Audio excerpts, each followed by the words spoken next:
Bonjour à tous, bienvenue dans ce nouveau podcast d'Au coin de l'art. C'est Pascal et aujourd'hui on va voir les 8 erreurs du scénariste débutant de bande dessinée. Alors c'est sûr, ok comme ça, d'entrée ça fait le mec qui se la pète et qui ne s'estime pas débutant. Alors pour ceux qui pensent cela, je leur dirais simplement qu'on est tous le débutant de quelqu'un d'autre. Évidemment, évidemment, il y a des scénaristes qui sont beaucoup plus euh, on va dire, connus que moi et qui ont beaucoup plus d'expérience. Donc je suis forcément un débutant par rapport à eux, mais je suis également, moi, un scénariste plus confirmé que celui qui va tout juste débuter son métier de scénariste ou son aspiration de métier de scénariste. Donc voilà, ceci mis au point, je vais vous donner les 8 erreurs du scénariste débutant que j'ai pu d'ailleurs moi aussi commettre et que je vois commettre évidemment encore lorsqu'on m'envoie des scénarios par mail et pour que je donne mon avis. Alors je devrais dire lorsqu'on m'envoyait des scénarios par mail parce qu'aujourd'hui je n'ai pas le temps de faire des réponses euh, précises entre guillemets sur vos scénarios. Alors vous pouvez continuer à m'en envoyer, ce sera pas perdu évidemment. C'est possible que je fasse pourquoi pas une vidéo à un moment donné où j'explique, où je donne mon avis sur vos scénarios. Pourquoi pas, on en reparlera. Donc c'est pour ça que je fais ce podcast et cet article. Évidemment, l'article est disponible sur mon blog aucoindelart.fr. Donc allez-y si jamais vous voulez jeter un coup d'œil notamment sur les différentes planches dont je vais parler. Donc, vous le savez, j'ai écrit un article et j'ai enregistré un podcast sur le métier de scénariste, comment devient-on scénariste. Donc, si vous êtes vraiment intéressé, vous pouvez également aller voir ce podcast, je vous le mets en description ou en fiche ici quelque part sur la vidéo. Parce que pour être scénariste, cela demande d'avoir certaines qualités et notamment les qualités principales qui sont pour moi l'écoute et l'humilité. Et ces deux qualités principales vont découler justement les 8 erreurs du scénariste débutant parce qu'il va falloir être prêt pour les découvrir et être prêt à les assumer. Alors, première erreur, le scénariste débutant ne veut pas réécrire ou réécrit très peu son texte. Beaucoup pensent que le premier jet est le bon, et souvent on s'aperçoit qu'après en fait avoir proposé un projet, l'éditeur, et voire même d'ailleurs le dessinateur, nous pose des questions sur les personnages, sur leur passé, sur ce qui va se dérouler, pourquoi c'est comme ça, etc. Et là, par moment, on n'a pas de réponse. Ce qu'il faut savoir, c'est que le passé des personnages est quelque chose de très important. C'est ce qui, en fait, fait qu'ils ont leur caractère. Idem lorsqu'on crée une arène générale de son histoire. Il faut connaître sur le bout des doigts dans le monde, sur le bout des doigts, pardon, le monde dans lequel vivent vos personnages. Vous devez vraiment tout savoir. Et évidemment, vous devez savoir tout ce qui se passe au niveau de l'action, pourquoi le personnage réagit comme ça, etc. Il faut que ce soit cohérent. Ça, c'est très très important. Donc en général, le premier jet du scénario n'est jamais vraiment le bon, n'est jamais le définitif, et ça, il faut l'accepter. Donc n'hésitez pas à réécrire.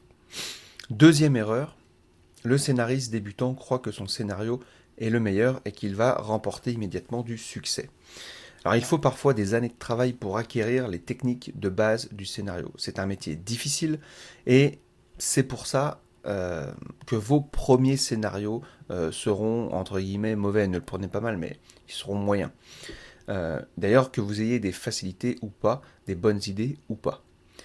Les histoires de ceux qui ont percé à leur premier scénario, pour moi, sont que des légendes. Personne n'a réussi du premier coup. Enfin, du moins, je crois. Et juste pour anecdote, pour information, je réécris encore moi 2 scénarios que j'ai commencé il y a plus de 10 ans. Mais voilà, je sens que j'arrive à maturité, je sens euh, que, euh, que je suis en train de vraiment les boucler. Donc vous voyez, ça peut prendre du temps, il ne faut pas être pressé, faut vraiment de la patience. Troisième étape, troisième erreur, pardon, le scénariste débutant croit que juste un bon scénario peut éclipser le mauvais dessin. Alors ça, on en reparlera dans des interviews que j'ai fait de scénaristes qui sont connus et que je vais bientôt publier sur le blog ou sur la chaîne YouTube.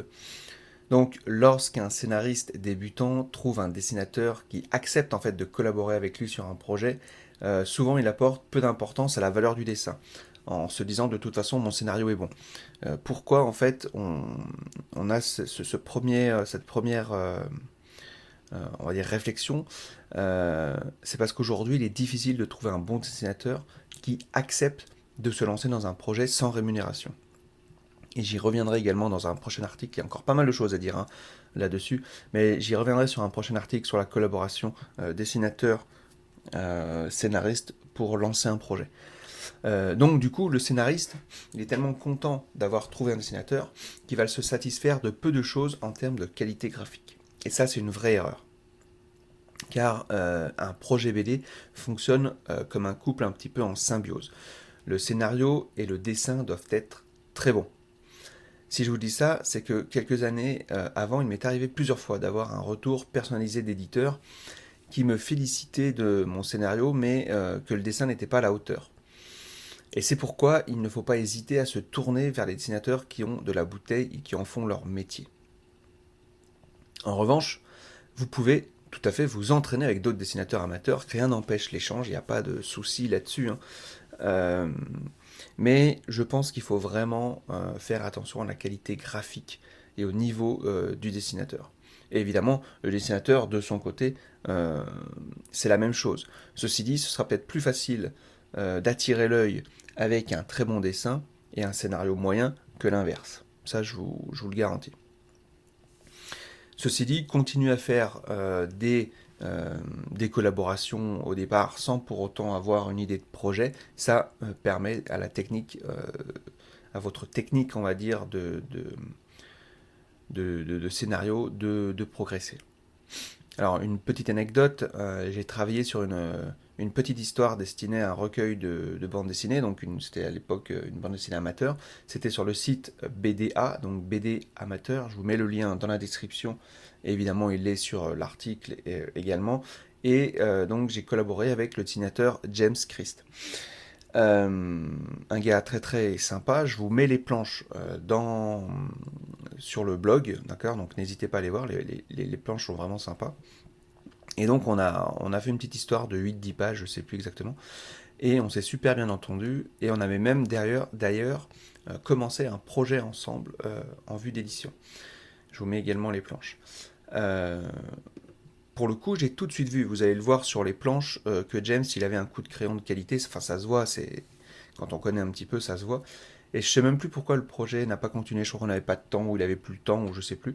Mais bref, en tout cas, James, lui, s'en est très bien sorti, puisque, et mieux que moi en termes de, on va dire, de reconnaissance ou de valeur par rapport à l'éditeur, puisqu'il a signé plusieurs albums chez Dupuis, avec les Indiques Anonymes, qui est une BD très sympa, et chez Glénat, pardon, avec Les Géants.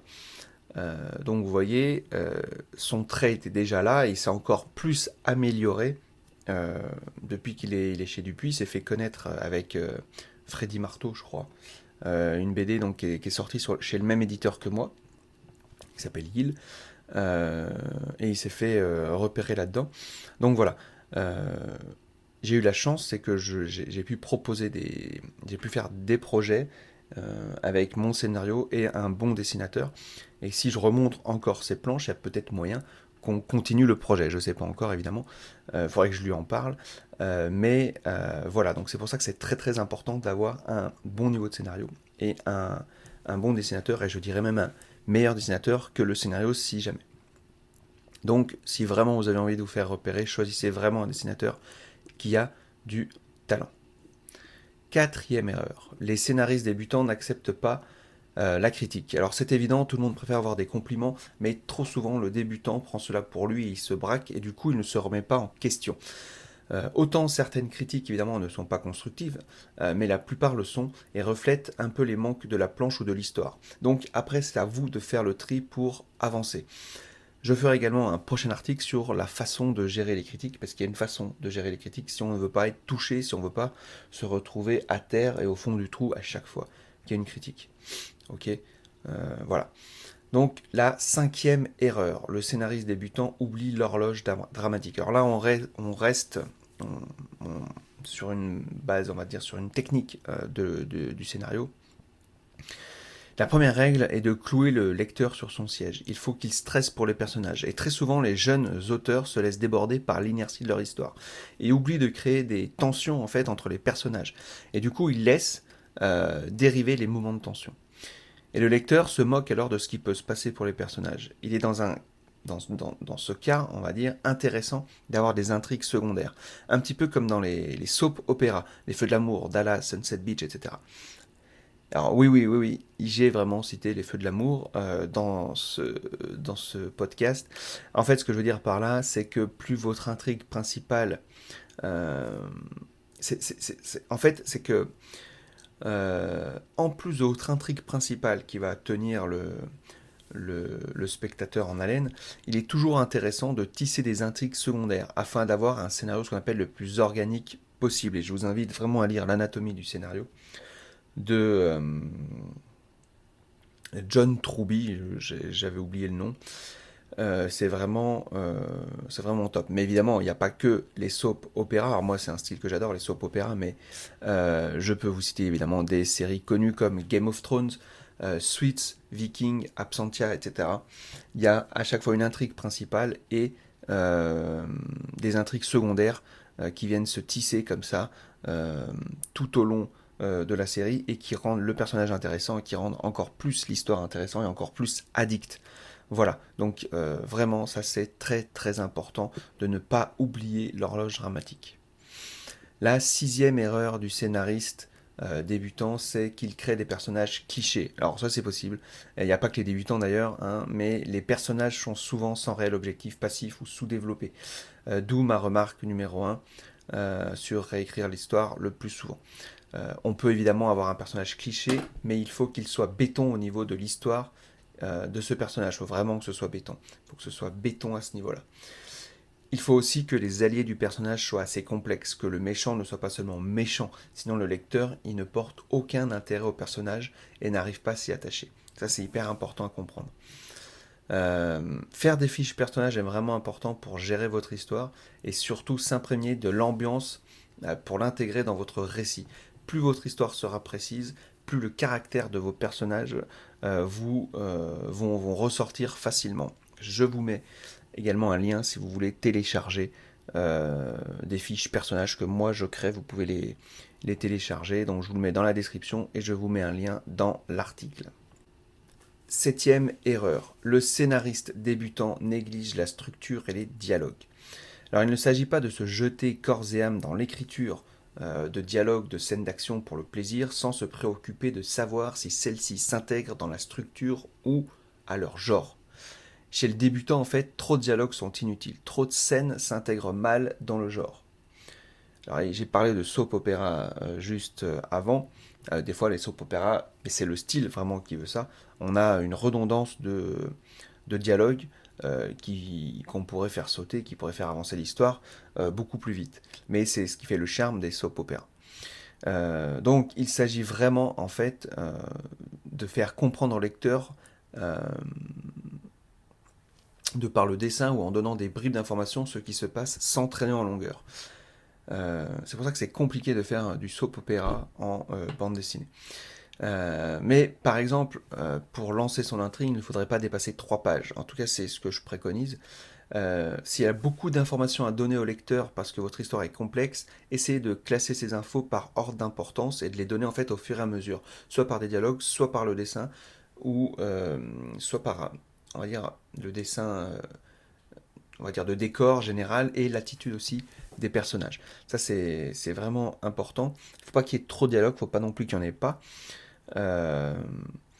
Donc voilà, il faut toujours trouver un juste milieu, mais parfois, juste avec le visuel, on comprend ce qui se passe.